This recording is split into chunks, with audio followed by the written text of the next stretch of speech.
Hello, Shemai, welcome back to Wales and the Movies and croeso I iShed. Today iShed reviews Human Traffic from 1999, directed by Justin Kerrigan and starring John Simm, Danny Dyer, Lorraine Pilkington, Nicola Reynolds and Sean Parks. Boom Shanker! An interception!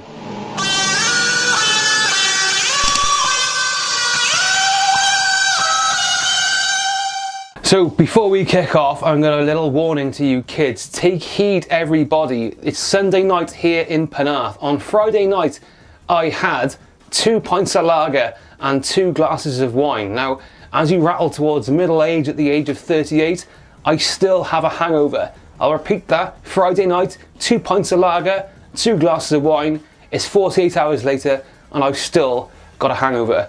Is this the appropriate time to be reviewing a film about people getting off their heads? Maybe it's the best. Anyway, you may notice a new word that's been creeping up in the old English lingo recently, and that word is this. Now, millennial is the name for somebody like me who was into or coming into adulthood at the turn of the millennium, and I'll definitely say that millennials and those that came immediately after us are definitely those people who are most likely to get Human Traffic the movie. For those of you to whom this era is mega nostalgic, prepare to indulge yourselves.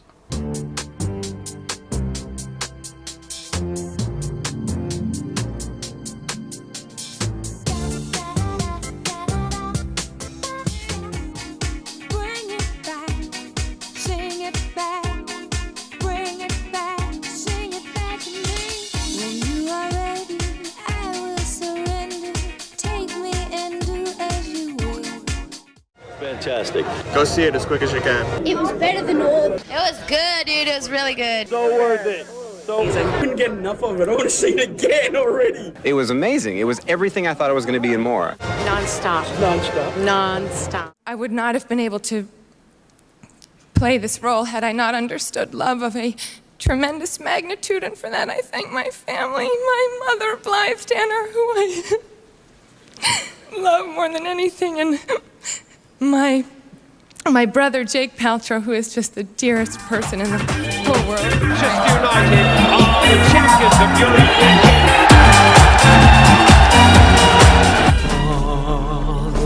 Who art in heaven, hallowed be thy name.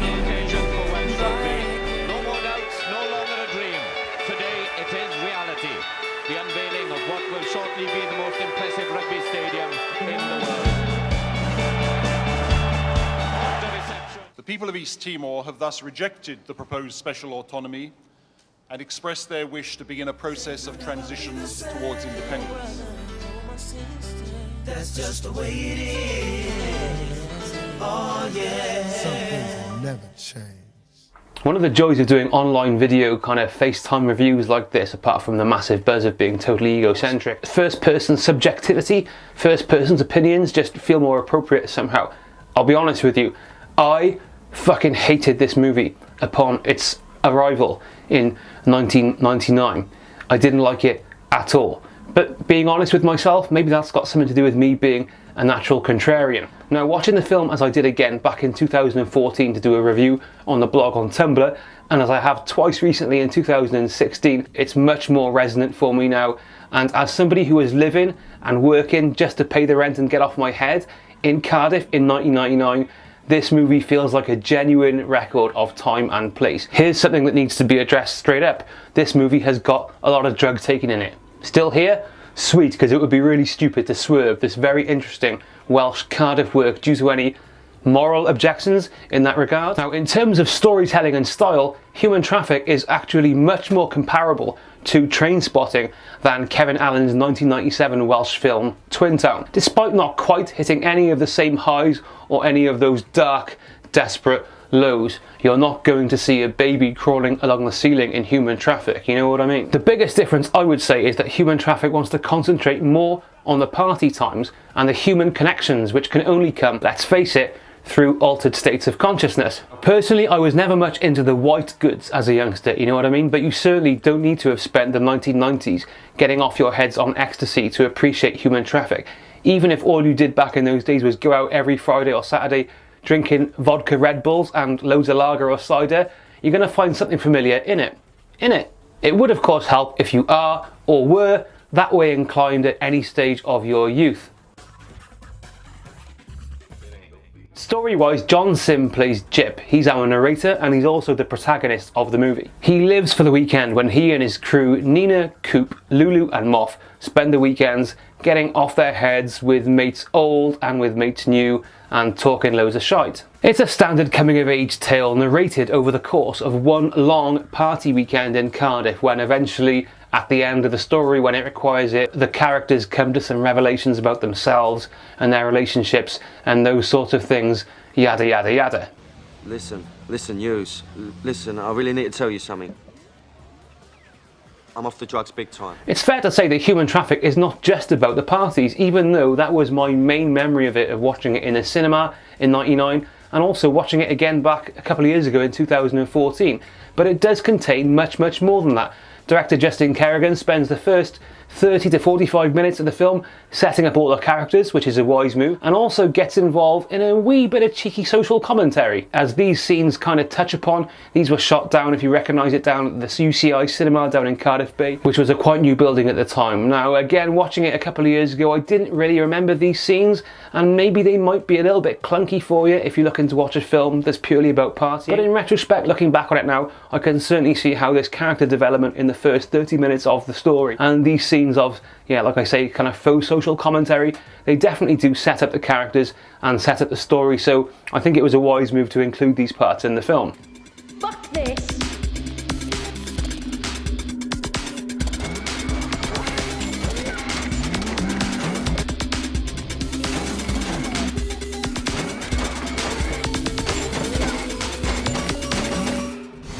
Now, our main character and the narrator, Jip, is played by John Simm. Now, his biggest aspect, his biggest kind of character trait in this film is that he can't get it up. Do you know what I mean? He's got a case of Mr. Floppy, as he calls it. Now, Jip's supposed to be a very young guy, so I found this a little bit weird, but it does definitely give his character a bit of vulnerability, a bit of sensitivity, which does help sell the movie's kind of more romantic moments later on towards the end.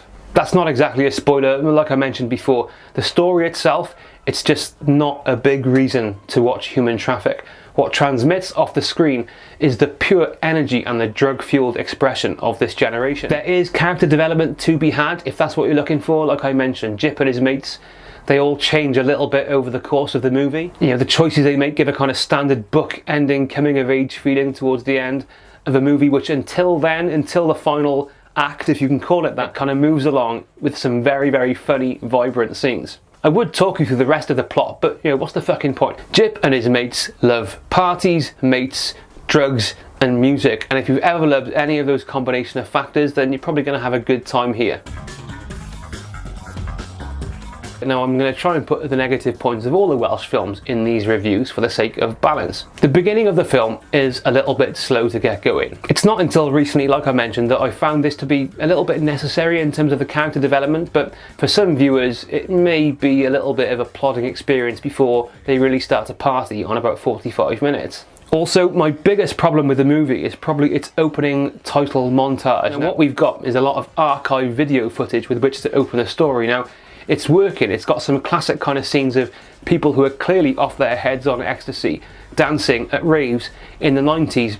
The biggest problem is, for some reason, this archive material is juxtaposed with real life riot footage from London in the early 90s. I believe it may even be the poll tax riots in the early 90s, and you've got like policemen on horse battering down people, and you've got loads of kind of young guys pushing down fences in London, and it just doesn't suit the tone of the movie at all. I've got no idea why they felt it was necessary to start with this footage, because this is not a protest movie in any sort, and if they think they're going for a protest movie, then they've got it really off the mark. These scenes just don't fit the tone and the piece. This is not about aggression, this is not about violence. This film is about love and friendship, and there are a couple of Bill Hicks references in the movie for those of you who are aware of the late great US comedian. First, a daily injection of the late prophet Bill Hicks, just to remind me not to take life too seriously. It's not a very popular idea, you don't hear it very often anymore, but it's the truth.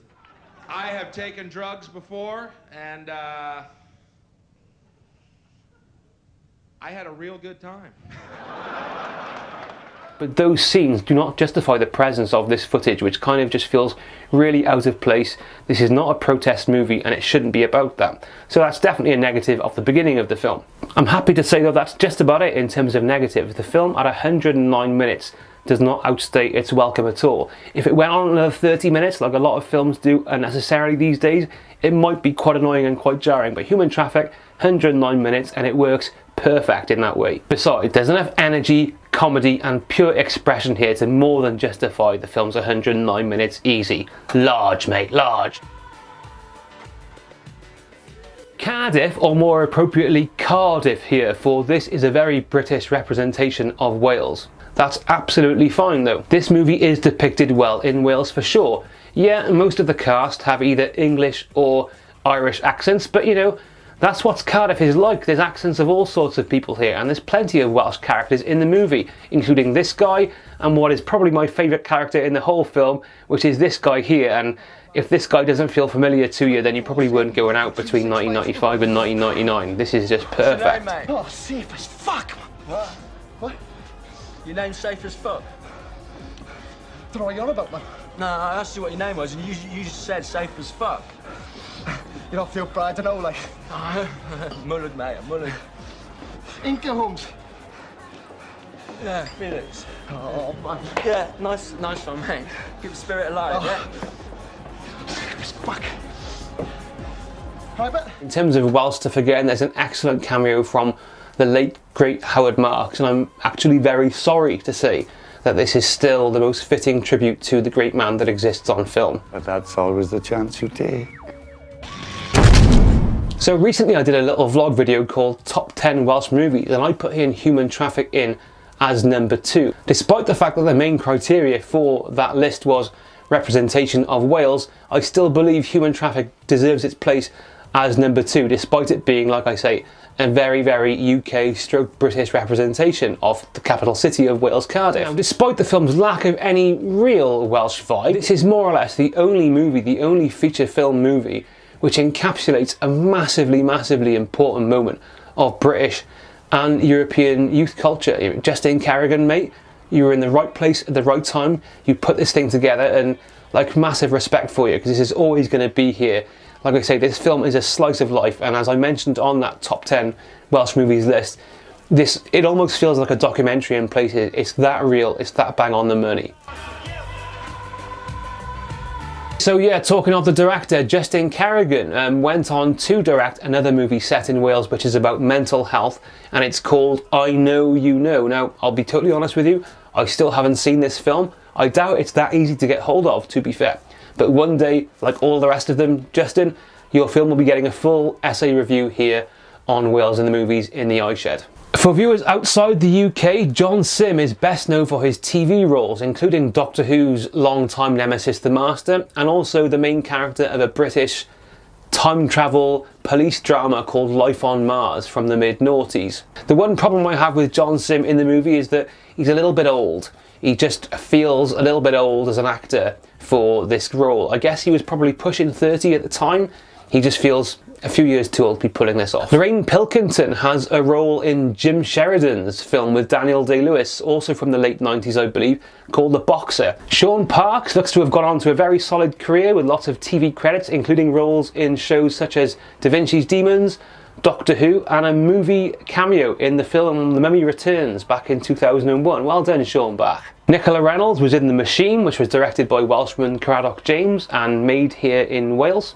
I believe that movie is on Netflix if you ever want to check it out. It's very, very important to mention a man called Danny Dyer, who's gone on to a very solid career with loads of ropey British films and a couple of ropey American films as well.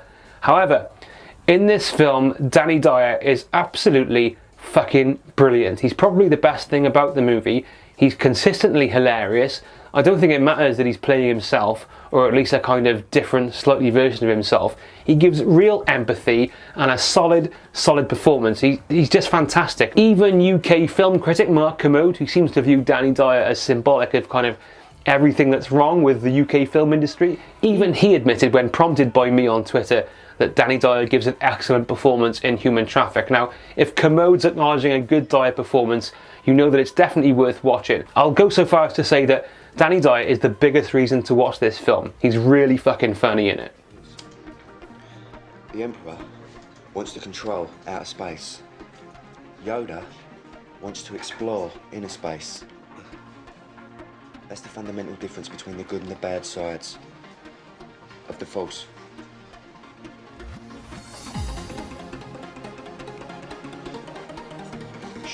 Shit.